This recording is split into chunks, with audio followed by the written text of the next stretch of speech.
Hello friends, इस video में हम सेंट्रल बैंक के बारे में समझेंगे कि सेंट्रल बैंक क्या होते हैं और इनके क्या क्या फंक्शंस होते हैं। वर्ल्ड की हर कंट्री का एक सेंट्रल बैंक होता है जो उस कंट्री के बैंकिंग सिस्टम में हाईएस्ट पोजीशन पर होता है।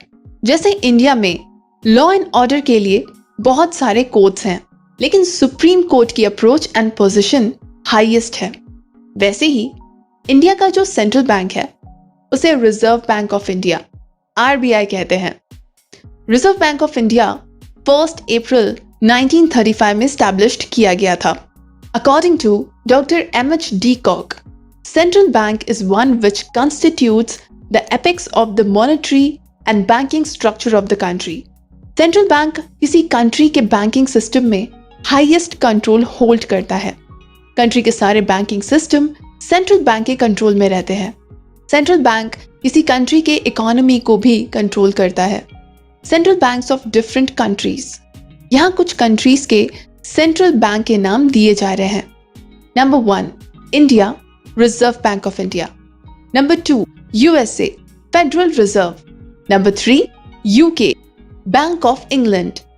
Number 4 Switzerland, Swiss national bank. Number 5 south Africa, south African reserve bank. Functions of reserve bank of India. यहाँ हम रिजर्व बैंक ऑफ इंडिया के कुछ इंपॉर्टेंट फंक्शंस देखेंगे। Number 1 issue of currency notes. RBI के पास new currency notes को issue करने का soul right होता है। 1 rupee note and coins are the exceptions.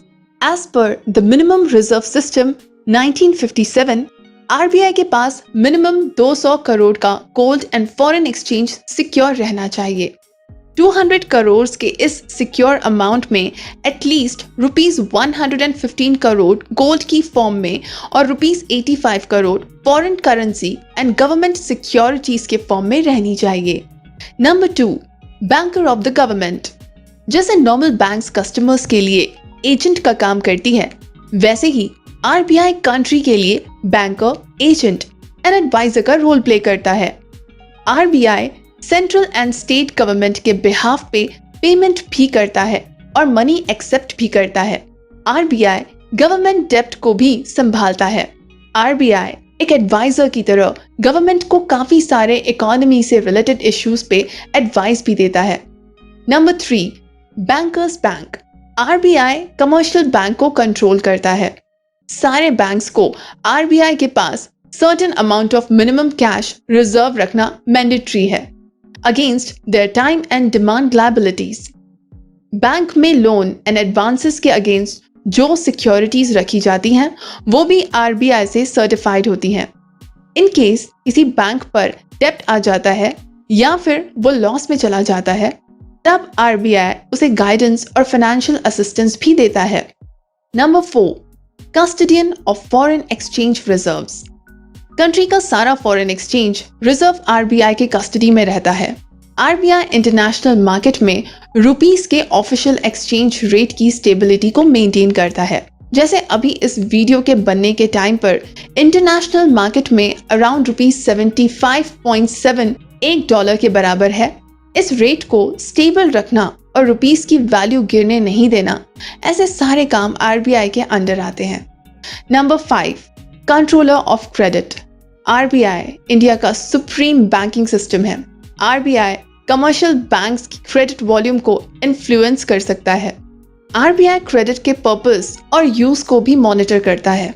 Credit को रेगुलेट करने के लिए RBI क्वांटिटेटिव मेथड्स यूज करता है, such as bank rate, open market operations, variable reserve ratios like cash reserve ratio, that is CRR, statutory liquidity ratio, that is SLR, etc.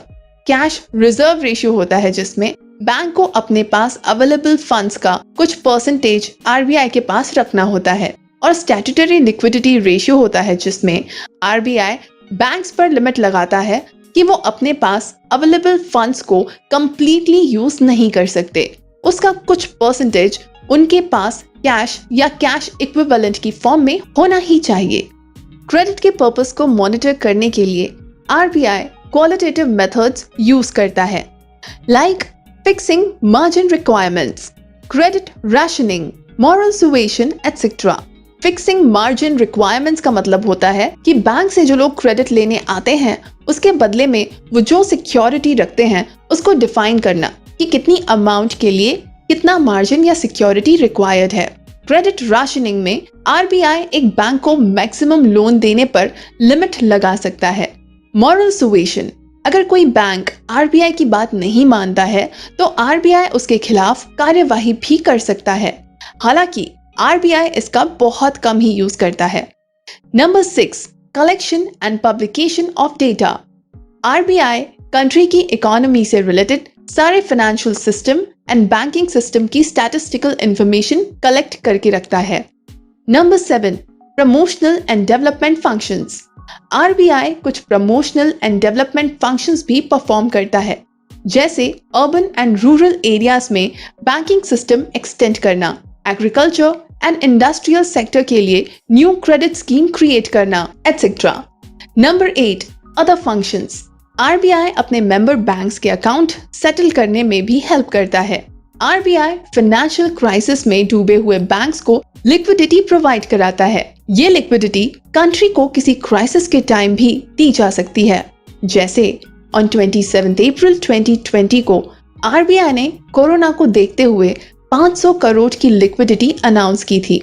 So friends, इस video में हमने central bank और central bank के functions के बारे में detail से समझा। सेंट्रल बैंक के फॉलोइंग फंक्शंस होते हैं। नंबर 1, आरबीआई के पास न्यू करेंसी नोट्स को इशू करने के सोल राइट्स होते हैं। नंबर 2, जैसे नॉर्मल बैंक कस्टमर्स के लिए एजेंट का काम करती है, वैसे ही आरबीआई कंट्री के लिए बैंकर एंड एडवाइजर का रोल प्ले करता है। नंबर 3, आरबीआई कंट्री के ऑल अदर बैंकिंग सिस्टम का सुप्रीम बैंक है। नंबर 4, कंट्री का सारा फॉरेन एक्सचेंज आरबीआई की कस्टडी में रहता है। नंबर 5, आरबीआई इंडिया का सुप्रीम बैंकिंग सिस्टम है। आरबीआई कमर्शियल बैंक्स की क्रेडिट लिमिट को इन्फ्लुएंस कर सकता है। नंबर 6, आरबीआई कंट्री की इकोनॉमी से रिलेटेड सारे फाइनेंशियल सिस्टम और बैंकिंग सिस्टम की स्टैटिस्टिकल इंफॉर्मेशन कलेक्ट करके रखता है। नंबर 7, आरबीआई कुछ प्रमोशनल एंड डेवलपमेंट फंक्शंस भी परफॉर्म करता है, जैसे अर्बन एंड रूरल एरिया में बैंकिंग सिस्टम एक्सटेंड करना, एग्रीकल्चर एंड इंडस्ट्रियल सेक्टर के लिए न्यू क्रेडिट स्कीम क्रिएट करना एटसेट्रा। नंबर 8, आरबीआई अपने मेंबर बैंक्स के अकाउंट सेटल करने में भी हेल्प करती है। इस वीडियो के कंटेंट का रेफरेंस हमने रिलायबल पब्लिकेशन की बुक से लिया है। अगर आपको ये बुक परचेस करनी है तो इसका लिंक आपको डिस्क्रिप्शन में मिल जाएगा। सो आई होप आपको हमारा वीडियो यूजफुल और नॉलेजेबल लगा होगा। इसी तरह के और इंटरेस्टिंग एंड यूजफुल वीडियोस देखने के लिए हमारे चैनल को सब्सक्राइब करें।